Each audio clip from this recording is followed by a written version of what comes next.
Gente, boa noite. Que o Senhor nos ajude em mais um estudo da sua palavra.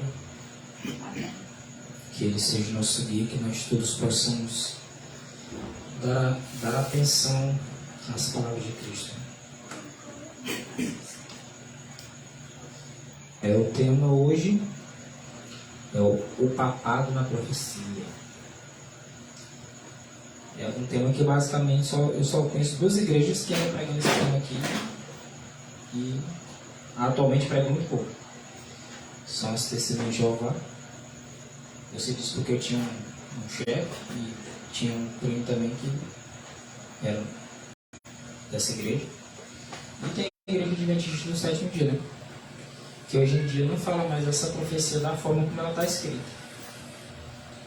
O tema, ele geralmente, quando as pessoas escutam esse tema, a pessoa vai dizer, eu vou dormir o tempo todinho porque é chato. Só que todo tema da Bíblia é importante. Aquele que não é importante, Deus não colocou. Tudo que Ele colocou pode parecer mais insignificante possível, e ele é importante para a nossa salvação. Tem temas que são mais complicados para a gente entender, isso é fato. Tem temas que para um é mais fácil, para outro é mais difícil, né?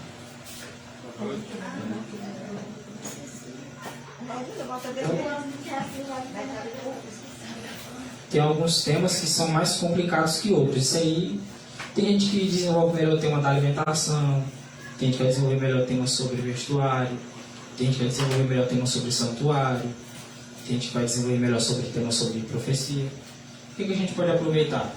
O irmão que tem mais facilidade com o tema sobre santuário, vai lá, faça a pergunta, estude com ele.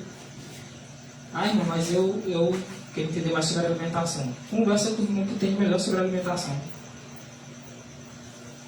Ah, irmão, quero entender melhor sobre a profecia. Eu vou estudar com o irmão frontal que entende melhor sobre a profecia, porque vai me ajudar a entender esses textos. Porque a gente não pode parar de estudar porque acha que é difícil. Se fosse assim, nós não teríamos nenhum dos ramos de saber que tem hoje. Matemática, física, química, não teria nenhum. Porque são ramos difíceis, né? Então, apesar de dar um trabalhozinho para a gente entender, mas lá na frente a gente vai entender o porquê que o Senhor colocou isso aí na Bíblia. A gente não pode ignorar, não, está na Bíblia. Às vezes a gente está fazendo igual as pessoas lá de fora. Isso na Apocalipse é muito difícil, né? Para a gente estudar isso aí, não. A Adventista vai fazendo isso. Nós estamos quase dizendo isso assim, não? De dar esse aqui que é muito difícil. Mas é para estudar, se está na Escritura. Deus deixou para nos dar orientação. Nós temos o privilégio de sabermos de acontecimentos futuros antes que eles aconteçam. Tem um texto em João capítulo 14, versículo 29, que Jesus diz assim: e isto vos digo antes que aconteça, para que quando acontecer, vocês creiam. Antes mesmo de os impérios mundiais surgirem, você já tinha falado qual seria. Eu lembro que uma vez eu estava lá no Teorema, eu paguei um mês, eu fui só uma semana. Daí eu fiquei pensando, pô, gastei meu dinheiro à toa. Gastei não. Eu acho que eu fui lá só para pregar só isso. A professora perguntou, eu queria que você me desse aqui a sucessão de impérios mundiais. Quem? Todo mundo ficou. Levanta a mãozinha assim meio. Como é que é aí, Maurício? Maurício, todo mundo, né? Egito, Assíria, Babilônia, Medo-Pérsia, Grécia, Roma. Como é que sabia disso? Eu por causa da igreja. Eu disse, não entendi o que tem a ver a igreja com isso aqui. Eu disse, não, porque tem uma profecia lá em Daniel que fala sobre isso. Ela disse, eu quero saber isso aí, ó. Eu tenho a Bíblia lá em casa, eu tenho que me mostrar isso aí. Eu digo, não traga na aula que eu lhe mostro. Pronto, paguei o mês todinho, foi só uma semana. Foi só para isso que eu fui. Depois não fui mais não. Mas são acontecimentos comprovados na história que a Bíblia já falava antes de acontecer. A história, o que é história? História é você contar o passado. O que é profecia? Profecia, no sentido de visão, é você falar do futuro. Eu não posso fazer uma profecia para o passado, porque já aconteceu, ele é história. A história geral não consegue alcançar o futuro, ela alcança o passado. Mas quando o Senhor falou para Daniel, Daniel alcançou o futuro. Ele disse os reinos que viriam, e a história geral hoje diz os reinos que vieram, na exata sucessão que Daniel falou. Daniel é considerado um dos maiores historiadores do seu tempo. Não só por causa das visões que ele teve, que ele contou, E lá no futuro ele pode dizer que já tinha falado o que ia acontecer, como também porque ele era um estudioso naquela época, dos eventos que aconteciam. Cristo ele disse que a gente não vai conseguir saber o dia e a hora da vinda dele. Mas ele diz outra coisa. Vocês podem reconhecer os sinais. Né? Mas a gente pensa que sinal é só filho que desobedece pai. Aí o pai matando o filho matando o pai. O pessoal pensa que sinal é só isso. As profecias são sinais de que Jesus está perto de voltar. Senão a gente ficaria lá lendo o tempo. E aí, falta quanto? 500 anos? 200? 100? 20? Uma base, né? Quanto tempo será que falta? Não sei. Não, a gente tem uma noção. Não sabe o tempo exato, a gente tem uma noção. Por meio das profecias. Tá? E a profecia sobre esse reino ela foi deixada tanto para Daniel como para o apóstolo João. Inclusive, ele nos recomenda a leitura desses dois livros. Né? Apocalipse capítulo 1, versículo 1, diz que o livro de Apocalipse é a revelação de Jesus Cristo, a qual Deus lhe deu, para mostrar aos seus servos as coisas que brevemente devem acontecer. Se devem acontecer, era profecia. E pelo seu anjo as enviou e as notificou a João, seu servo. Olha a sequência. O pai dá mensagem para o filho manda para o anjo manda para João, o João manda para as igrejas. Isso aí foi Gabriel. É o mesmo que revelou lá para Daniel lá. Se olhar direitinho, você vai ver uns detalhes bem interessantes. Quando você lê Daniel, bem atento em Apocalipse, você lê muita coisa parecida. Você vê que até a imagem da besta tem lá no Daniel. A gente precisa ter a imagem da besta sem Apocalipse, né? Até a imagem da besta tem lá. Como é que o papado é chamado em Apocalipse 17? Em Babilônia? Né? Lá não tinha a imagem lá do rei Nabucodonosor. Daniel capítulo 3, Daniel 2 tem um sonho, Daniel 3 tem a estátua de ouro, uma imagem. Revelação de Jesus Cristo. Se é revelação de Jesus Cristo, é para nós. As coisas encobertas pertencem ao Senhor, as reveladas pertencem a nós e aos nossos filhos. Né? Então, se é revelação, é ou não é para nós? Vai dar um trabalhinho. Nem que você passe uma semana todinha só no versículo. Mas quando você entender, pronto. A questão é que às vezes a gente, por preguiça, porque vai dar trabalho, não. Tem que ter coisa que dá trabalho, é bom. Significa que é importante. Uma coisa, quando você sabe que uma coisa dá trabalho, mesmo assim você se empenha nela, porque você está dizendo que ela é importante. Então o Senhor deu uma revelação para mostrar para nós, em especial para o nosso tempo, para nós que vivemos nos últimos dias, as coisas que deviam acontecer, que estão acontecendo já.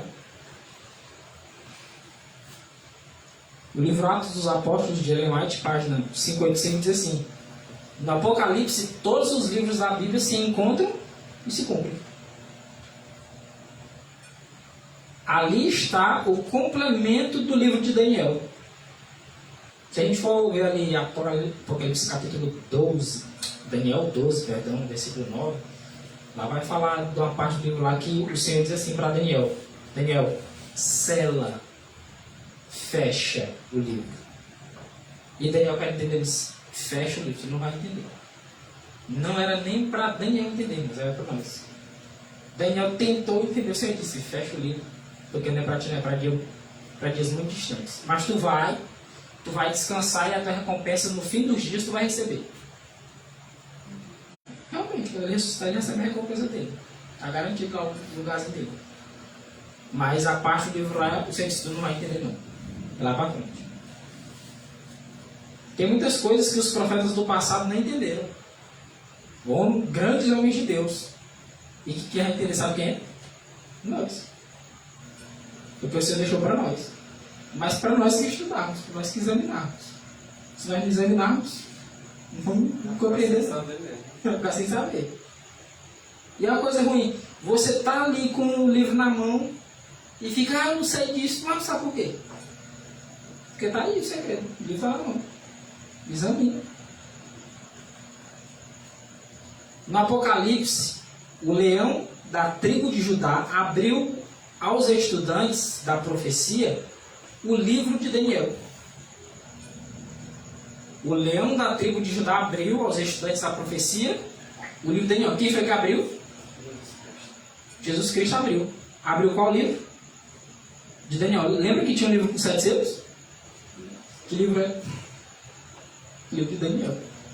Um livro com 7 selos. Quebra cada selo. No Apocalipse, pode ver o texto lá de Apocalipse 5 diz assim: e quem é digno de abrir o selo, né? Aí o texto diz assim: o leão da tribo de Judá, ele é digno de abrir o livro e seus 7 selos.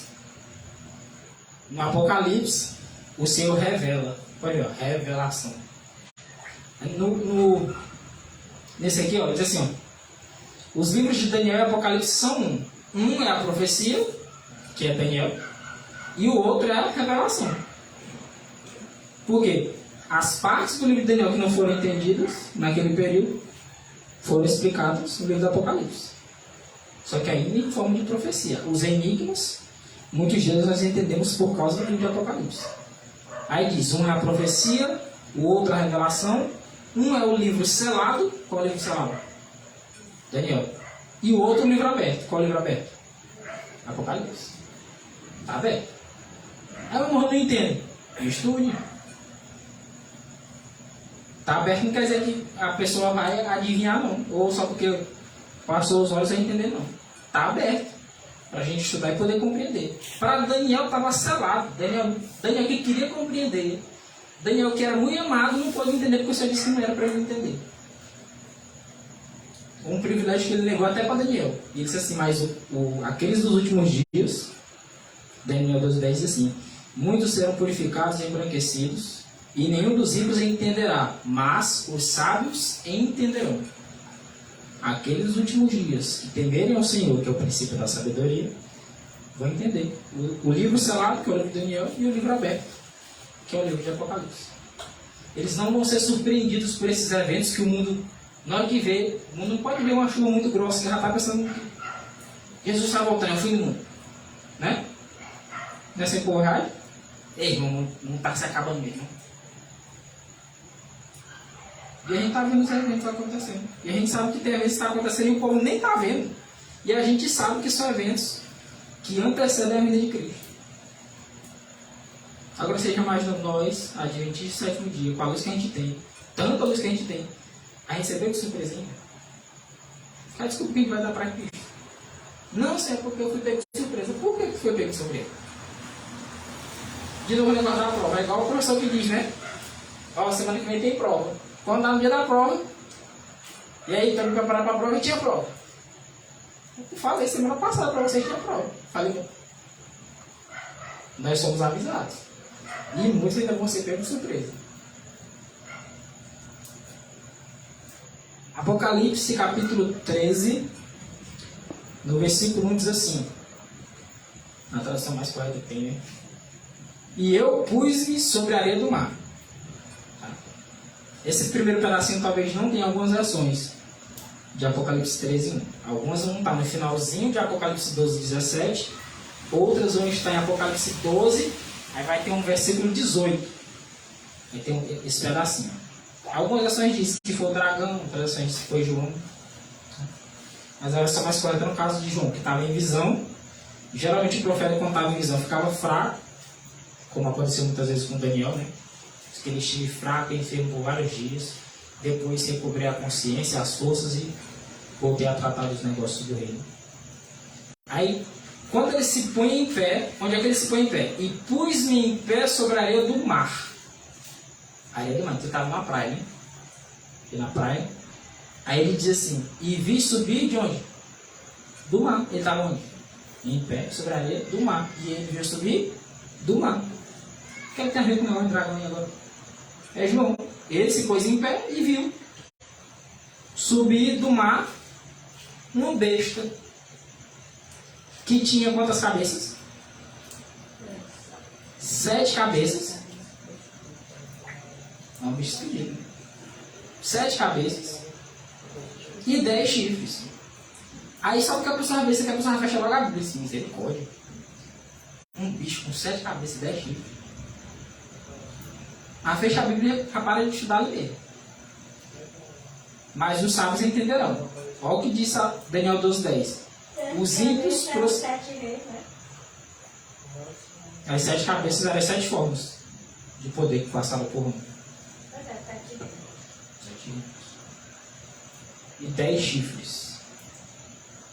E sobre os seus chifres, 10 diadema. Tem versão que é mais clara, tem versão que fala coroa, né?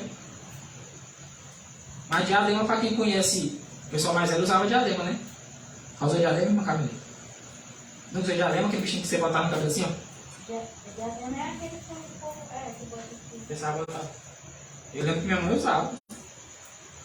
Quando era bem pequenininho, o pessoal usando. Diadema, porque vai ter versão, vai ter diadema, não vai ter coroa. Diadema é uma coisa que é colocada na cabeça. Como esses chifres, a gente vai já ver o código ali indicando que são reinos, as diademas que está falando o texto era algo que era colocado na cabeça. O que é colocado na cabeça de um rei? Coroa. Que indica justamente o reinado dele. Tá? Então eram 7 cabeças, eram 10 chifres, e sobre cada chifre um diadema. Pronto, já disse o que era. O que é os chifres? Reis. Por quê? Porque tem coroa. Tem coroa, é rei. Aí já deu o código para nós. E sobre as suas cabeças, tem a versão que diz assim: nomes de blasfêmia. E tem a citação que diz assim: um nome de blasfêmia. Que poderia ser nome Babilônia, né? Que é a mãe das abominações. Aí em Daniel 7 a gente entende a questão dos chifres. Ó. E quanto aos 10 chifres, daquele mesmo reino se levantaram 10 reis. Então, o que são os chifres? Daniel 7:24 diz que são reis. Os chifres são reis. Ficou fácil agora. Mas se eu pegar só Apocalipse 13, eu ia saber que chifre era rei. Aí eu pego lá Daniel, ó, por isso que diz. Lembra do texto que o Leandro falou? Você pega os dois juntos. Estuda os dois juntos. Aí você, antes de dizer assim, rapaz, um bicho com 10 chifres. Na visão é um bicho com 10 chifres. Mas o que será que significa? Deixa eu ver aqui em Daniel. Os chifres são reis. Se você for estudar, se eu posso dar a dica aqui, você anota no caderninho, suas partes ruins. Você pega para besta é animal, né? Antigamente o pessoal chamava os animais eram de... Hoje em dia o pessoal considera como xingamento, né? Mas antigamente o pessoal chamava era besta fera. O que era besta fera? Animal selvagem, só isso. Tem um pavor desse medo que fica É só isso. Besta fera. Era um bicho selvagem. Mais pra cá, um pouco na linha do tempo, o pessoal começou a chamar de besta jumento. Jumento, burro. Chamava de besta. Não eram os outros animais. Que tinha as bestas domesticáveis. Ou seja, o bicho que não era selvagem, né? Selvagem de ser, por exemplo, como um leão, um urso, os animais selvagens. Daniel 7 fala. Leão, urso, leopardo. Tá? Então, quando você olha para o código, você coloca lá, ó, besta, o que é besta? Besta é um animal. E animal, de acordo com Daniel 7, por exemplo, no verso 17, diz que são reinos. Você bota besta igual reino, acabou. Toda vez que você for ler o texto, você já vai saber o código besta. Besta é animal. E o que significa besta? Igual. Acho que, não sei se ela já fizeram aqui um mapa mental. Já usou o mapa mental? Pode. Já usou? Já usou, mano? Você escreve um negócio aí que nem puxa uma setinha e significa isso, que vai dar isso, bota a setinha pra cá e pinta. Pra ficar mais fácil de entender. Porque quando a gente só olha aqui, às vezes em casa a gente não lembra. Faz um mapa mental. Apocalipse. Besta sobe do mar. Besta o que é? Besta. Põe lá uma setazinha. Igual rei. Chifre. Chifre é igual rei. Ou reino. A diadema é o que? Coroa. Toda vez que você for ler o texto, você pega o código. Quando você for dar um estudo para o pessoal, fica fácil. Tá? Então, quanto aos 10 chifres, olha como é interessante. Em Daniel 7, quantos chifres tinha esse reino? Em Daniel 7 tinha quantos chifres aí? 10. Em Apocalipse 13, 7 cabeças e 10 chifres também. Ai, é 10 chifres também. É. Será que é o mesmo rei? Será não? É o mesmo rei. Olha como deu certinho. Em Daniel 7, rapaz, a gente tem uma diferença de quase 2000 anos. De Daniel para João. Mas um disse que tinha um bicho lá que tinha 10 chifres. O quarto animal de Daniel 7 tinha 10 chifres. Aí quando a gente vai para Apocalipse 13, lá é visto uma besta que tinha o quê? 7 cabeças e quantos chifres? 10 chifres. Mas rapaz, não é que os homens falam parecido mesmo. A gente bate o texto várias vezes e não percebe isso. O dragão também tinha 10. Tinha 10 chifres também.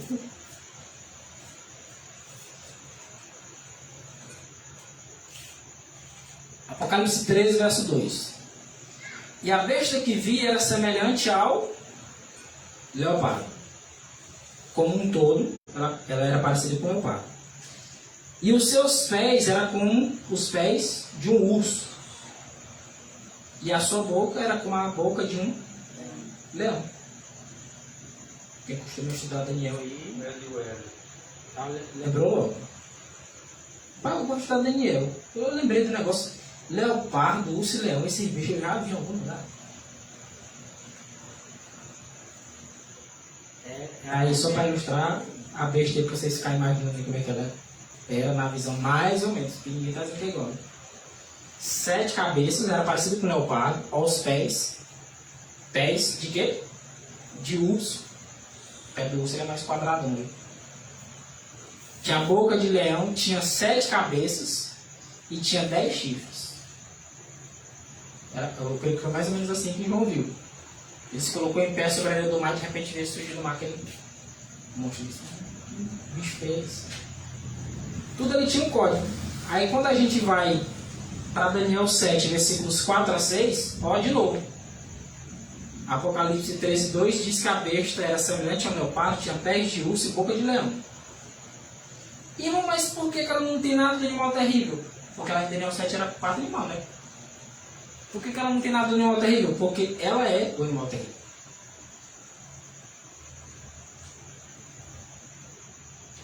Essa é a questão, ela é o animal terrível. Ela não aparece ali porque é justamente esse personagem. O primeiro animal lá de Daniel 7 que Daniel viu era o leão, o segundo era o urso, o terceiro era o leopardo. E engraçado que ele pega as características voltando, né?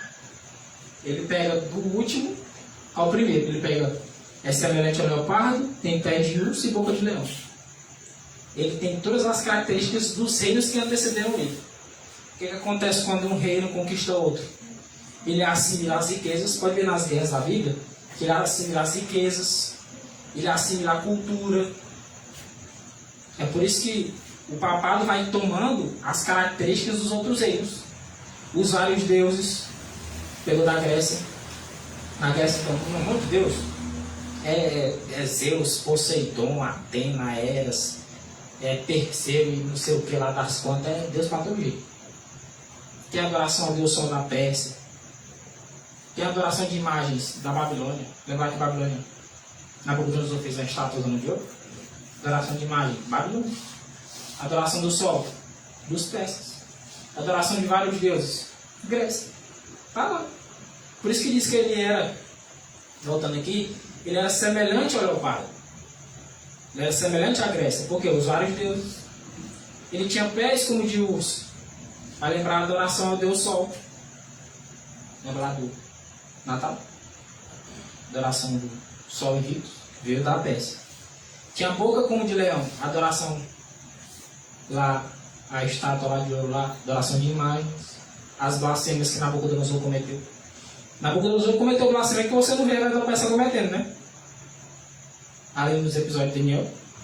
Pode ver que a atitude lá de Nabucodonosor, e depois que ele se converteu, o neto dele, né, Belsazar, foram atitudes que a Medo-Pérsia, quando chegou, não cometeu, não fez a loucura que Belsazar fez, ou que Nabucodonosor fez antes de se converter. Por isso a questão na boca também. Falava muita besteira, se exaltava demais. Eu sou maioral, eu sou isso, sou aquilo. A boca, como de leão.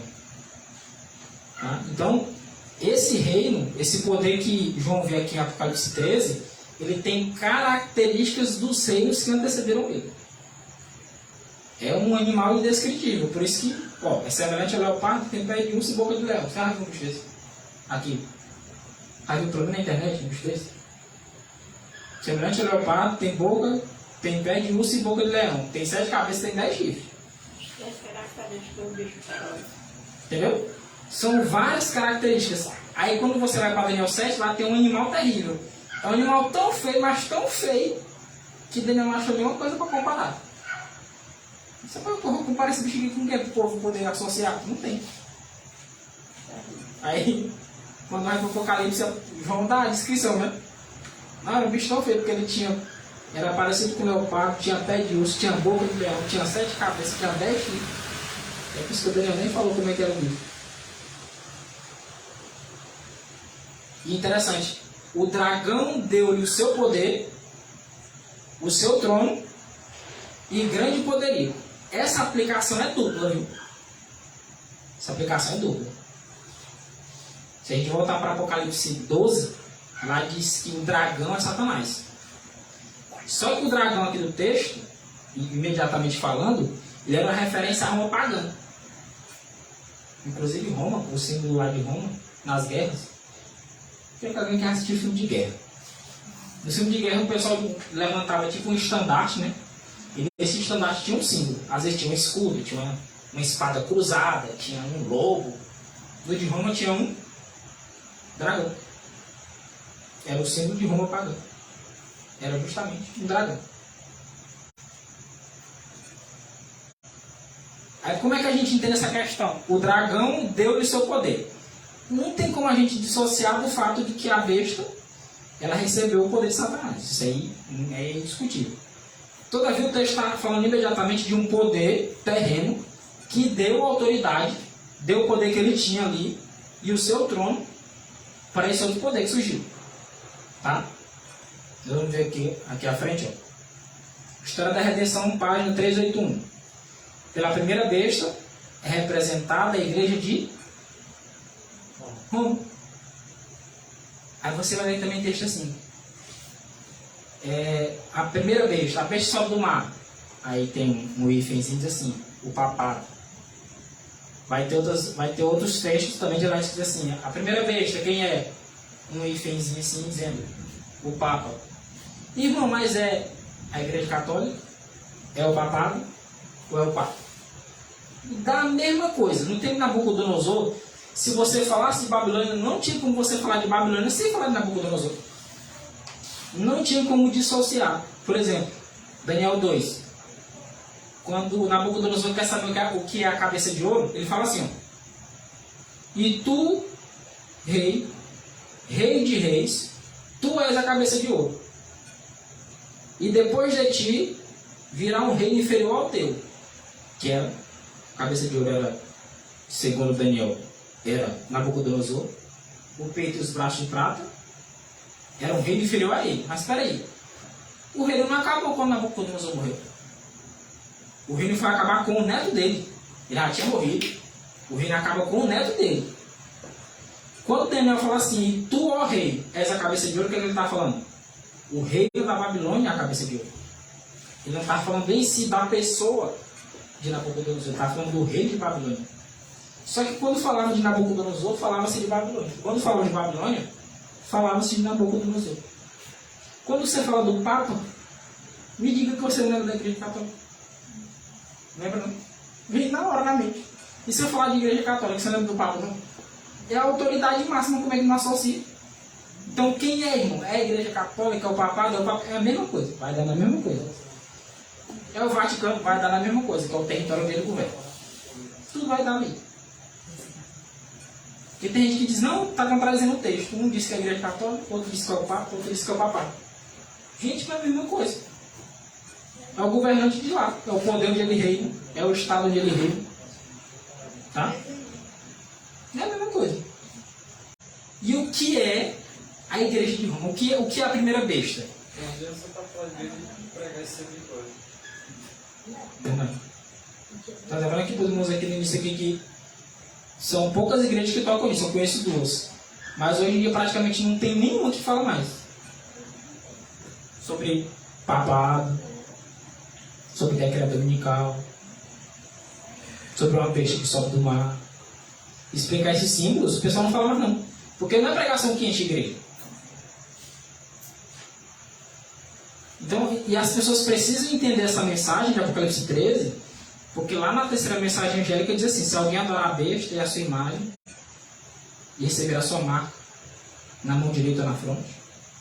Mas como é que eu vou saber que besta é essa? Se eu não for lá para o Apocalipse 13. Como é que o povo vai saber se eu não anunciar essa palavra para eles? Se eu não falar dessa besta? Ah, se alguém adorar a besta, a pessoa disse: que besta? A besta sobe do mar. E que besta é essa? Vai ser um bicho mesmo dentro do mar, é? Como é que é esse negócio aí? Não, não pode falar não. E como é que eu não vou adorar essa besta? Eu não posso nem saber quem é a besta. Como é que eu não vou adorar ela? É complicado, né? Que marca é essa? Porque se alguém adorar a besta e aceitar a marca, tem que saber o que é a besta, o que é a marca, tem que ir a besta. Que é a imagem, tudo. Você anuncia uma mensagem, se a pessoa apertar um pouquinho para você explicar, para você dizer: eu não posso dizer o que é. Tá ruim, então. E quem impede a mensagem vai dizer para os outros. Se eles receberem, receberão. Então, pela primeira besta é representada a igreja de Roma. Ou seja, a primeira besta, a besta de Apocalipse 13, ela é um símbolo. Ela representa. Na verdade, o que vai surgir nos últimos dias, que na verdade já existe, não é de fato uma besta ou um animal com 7 cabeças, 10 chifres, parecido com leopardo, com pé de urso, com boca de leão. Aquilo ali é um símbolo para representar a igreja de Roma. Qual é a igreja de Roma? Sabe por que botaram igreja de Roma? Sabe por que botaram assim? Igreja de Roma. Porque a princípio lá, quando surgiu o protestantismo, surgiu uma segunda igreja em Roma. Eu ouvi falar disso. A princípio, quando surgiu o protestantismo, surgiu uma segunda igreja, que era a igreja que tentava mesclar os costumes do papado com alguns princípios do protestantismo. Foi daí que surgiu a igreja anglicana, que é a igreja que, com todo respeito, não fede nem cheira. Sabe o que nos Estados Unidos tem umas igrejas que você entra, você jura que é a igreja católica? Você entra aqui e está lá uma cruzona, Jesus lá pregado aqui no símbolo lá, né? Jesus lá pregado na cruz. Você jura que é a igreja católica? Não. É a igreja protestante. Era mais ou menos a igreja anglicana no passado. Por que botaram assim? Pela primeira besta representada a igreja de... Isso aqui é hoje, o texto está assim de hoje. Mas antigamente era assim. Pela primeira besta representada a igreja católica. Não era claro. Aqui você fica, mas é a igreja católica ou a igreja anglicana? Aí quando você pega um texto que diz assim: é o papado, você diz: opa, pronto, agora clareou. Papado não comanda a igreja anglicana. Hoje em dia tem um chefe que comanda a igreja anglicana. Sabe quem é? Rei da Inglaterra. A rainha da Inglaterra, a rainha Elizabeth II, ela era chefe da igreja anglicana. Mas era basicamente a igreja católica, só que com a roupagemzinha um pouco diferente. Então, o que é essa primeira besta? Ela representa a igreja católica, representa o papado. E o que é essa igreja? Ela é uma organização eclesiástica, ou seja, ela é uma igreja. Representa a igreja de Roma. É uma organização eclesiástica, uma organização religiosa, só que revestida de poder civil. Tendo autoridade ou poder para punir todos os dissidentes. Aí aqui a gente entende isso aqui, ó. O dragão deu-lhe o seu poder. Seu poder. Tem versões que falam assim: autoridade. Como tem história de Cristo, né? Todo o poder me foi dado no céu e na terra. Interessante dizer assim, toda autoridade, poder e autoridade são similares, viu? São sinônimos. O dragão deu-lhe o seu poder. Antes, o que era o bispo de Roma? Ele era só um líder de igreja. Ali nos tempos apostólicos, tinha uma pessoa que era responsável pelas igrejas de uma cidade. Por exemplo, se a gente fosse contar aqui em Imperatriz, tem várias igrejas adventistas, né? O que seria um bispo? Seria uma pessoa numa cidade responsável por todas as igrejas, as congregações da cidade. Então, bispo de Roma, a princípio, não era aquilo que significa hoje. O que foi que aconteceu? Quando Constantino sai de Roma e vai lá para Bizâncio, onde surgiu o Império Bizantino, o trono lá ficou vago. Quem foi que ocupou o trono? O bispo de Roma. Aí ele era um bispo, ele era um líder religioso. Só que agora ele era um líder religioso com poder civil. Até tempo podia só dizer, ei, fazer isso é errado, tem que fazer assim. Agora ele podia dizer assim, tem que fazer assim, não vou fazer, tá preso. Tem que fazer assim, não vou fazer não, vou tomar tua casa. Tem que fazer assim, não vou fazer não, vou te matar. É uma organização eclesiástica revestida de poder civil. Mas quem foi que deu esse poder civil para ele? Ele ganhou sozinho? Não. Constantino, quando saiu, abriu lá o espaço, deixou ele comandando lá. Aí no futuro veio outro imperador chamado Justiniano e disse assim, ó, fala assim, eu vou te colocar como cabeça de toda a cristandade, e aí em Roma, tu é o imperador. Eu não mexo contigo aí, tu não mexe comigo aqui. Beleza? Foi assim que o dragão deu o poder, o seu trono, ó, trono. Constantino levantou o trono, saiu e sentou. Bispo de Roma. É aí onde surge o papado. Uma igreja com poder para punir quem discorda.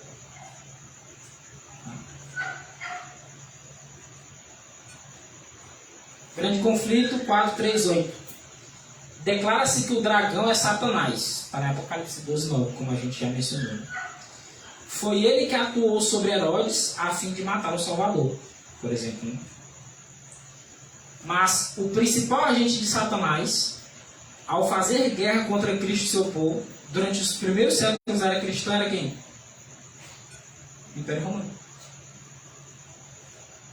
No qual o paganismo era a religião dominante. Aí ele abre mão, Constantino abre mão desse trono e deixa o papado para poder reinar nesse lugar e para poder impor os seus decretos durante 1260 anos. Então é que ele não sabia que seria esse tempo. Né? Mas em grande parte foi por responsabilidade de Constantino. E o que foi que Constantino saiu? Porque tinha uma profecia para ser cumprida. Se não fosse Constantino, seria outro.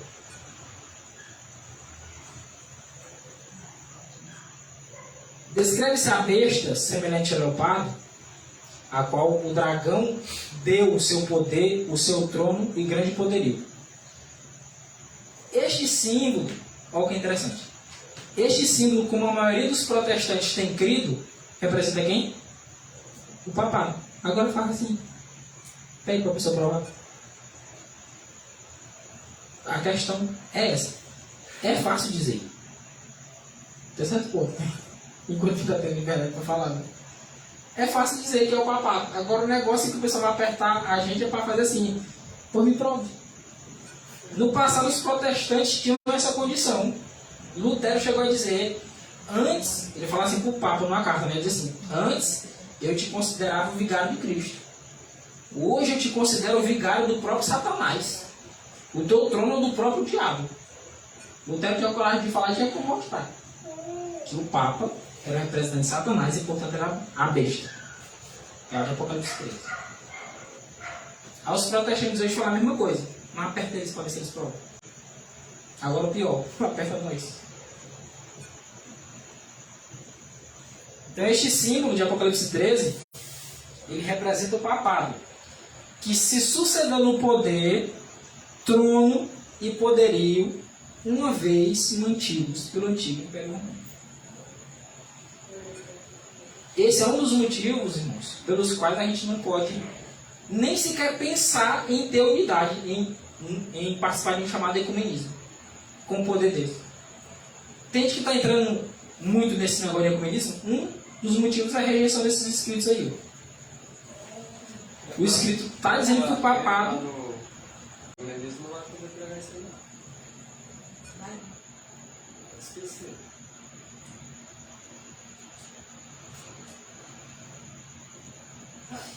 É interessante que, com a luz que a gente tem, as pessoas ainda rejeitam, né? Este símbolo, o símbolo da besta, de Apocalipse 13, como a maioria dos protestantes tem crido, representa o papado. Peraí. Se você quer a besta de Apocalipse 13, é o papado, que sucedeu no trono, no poder e no poderio, uma vez mantidos pelo antigo Império Romano, como é que eu vou querer ecumenismo com um povo desse?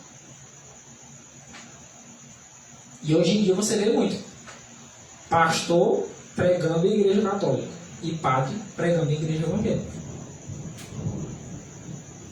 Esquecem-se do que o texto está falando. E não é só esse texto aqui não, gente. Se você pegar os próprios textos de Apocalipse e Daniel, você consegue ver o cumprimento da profecia. Você consegue ver que o poder que está falando ali é o papado.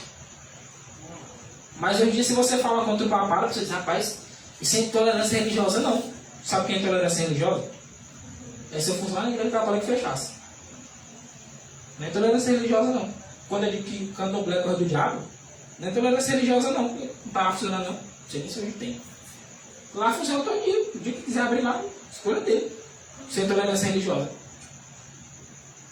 Ah, não, irmão, eu tenho que abraçar, eu tenho que ir lá participar para não ser intolerante. Eu digo, pois se isso fosse intolerante, eu sou. Porque eu não vou, não. E nem vou bater palma. Respeitar a escolha de um não quer dizer que você tem que ser tolerante no sentido de vou lá participar, vou achar normal. Não é desse jeito. Muitos vão se perder com esse negócio. Não tem que ser tolerante, mano. Tem que ir lá, para ele poder vir na minha igreja também. Se eu trocazinho de favores, vai custar a salvação de muitos. O pessoal vai estar à mão com um poder que matou milhares de cristãos. Milhares não, eu estou botando é pouco. Milhões de cristãos. Durante mais de um milênio. Foram 1260 anos matando um monte de gente. Conquanto o dragão represente primeiramente Satanás, é em sentido secundário o símbolo de homopatia. Tá? Aí, o que eu quero que os irmãos tenham em mente aqui? Não vou estudar esse tema aqui em casa. Pega um livro de história. Eu fiz questão, um dia eu estava dando bem no antigo, eu falei, bom, estava dando um livro de história. Eu fui lá, ó. Tem dois. Um que fala sobre os Estados Unidos e outro que fala sobre os impérios antigos, né? Babilônia, Pérsia, Grécia, Roma, os impérios tudinho. 2 livrinhos só. Sabe o que é interessante nisso? Você pega um livro de história de um ateu, você vê isso se cumprindo. Livro de história de um ateu, você vê isso se cumprindo. A pessoa que não quer crer, principalmente o adventista do sétimo dia, é por incredulidade mesmo, porque está escrito e a história comprova. Quando você vai olhar na história geral, você vê lá falando isso aqui, a pessoa diz assim, vocês iam ser emblemáticos, eu digo, eu e um livro de história, pega o livro de história. Pega o livro de história, pega. Faça isso, pega isso para alguém pegar, pega o livro de história. Não, não quer dizer que você disse que aqui esses animais, Babilônia, Medopécia, Grécia e Roma. Daí feito, tirou isso do livro de história. Pega o livro de história. Já aconselho, se alguém quiser ter um lá em casa. Provando claramente, ó, a sucessãozinha do jeito que Daniel falou, Babilônia. Aí lá vem a Medopécia e invade a Babilônia e conquista. Depois vem a Grécia e conquista a Medopécia. Depois vem Roma e conquista a Grécia. Então, quando fala do surgimento do papado, né? A mesma coisa. Vai contar. Não sei se a Clarinha chegou nessa parte do Império Bizantino já. Vai. Não.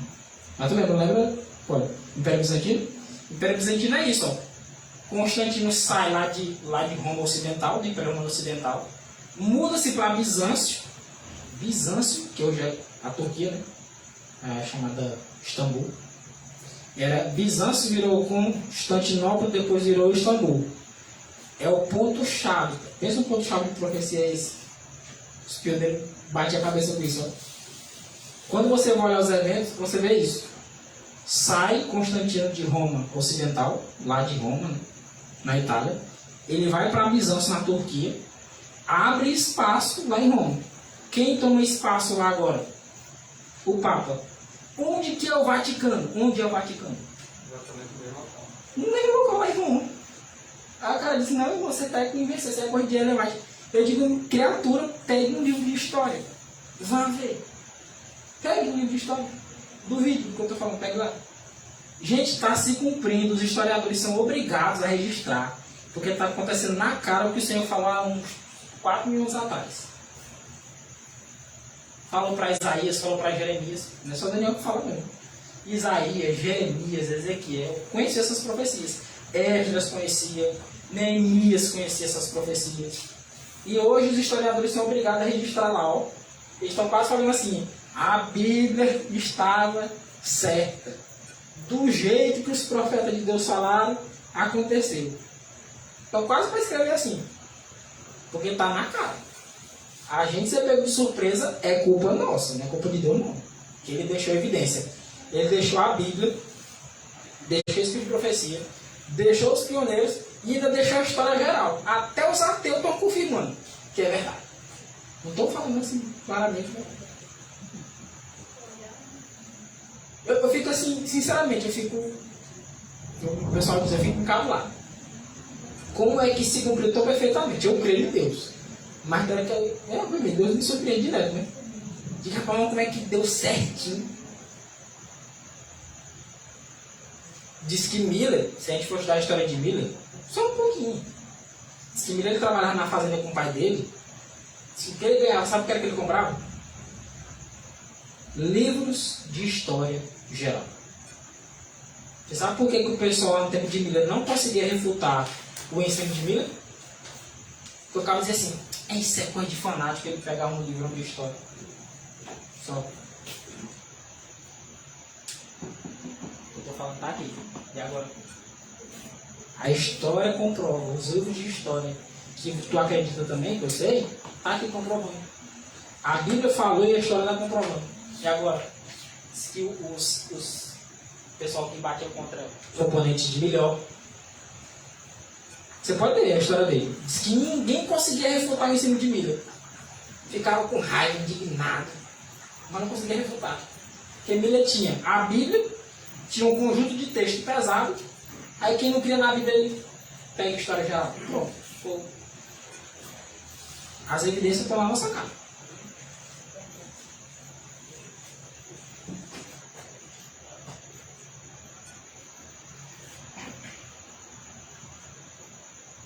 E vi uma de suas cabeças como ferida de morte, e a sua chaga mortal foi curada, e toda a terra se maravilhou após a besta. Uma das cabeças, quantas cabeças eram? 7. Geralmente a gente confunde, 7 com 10. Eram 7 cabeças e 10 chifres. Se eu pensar assim, cabeça, primeiro vem a cabeça, depois vem o chifre. Então, 7 cabeças, 10 chifres. Uma dessas cabeças sofreu a ferida, que foi justamente na cabeça papal. Ela sofreu a ferida. Mas diz que essa ferida foi curada. Não voltou ao Império Romano, voltou papado. A princípio não é o mesmo poder. Mas a influência do Papa você pode ver, se ele já tem influência em cada lugar. Está diferente do poder que ele tinha antes.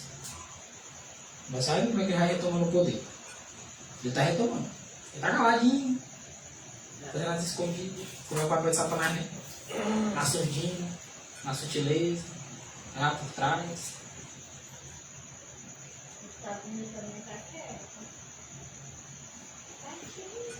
A aplicação da chaga mortal indica a queda do papado. Ó, lembra que uma das cabeças foi ferida de morte?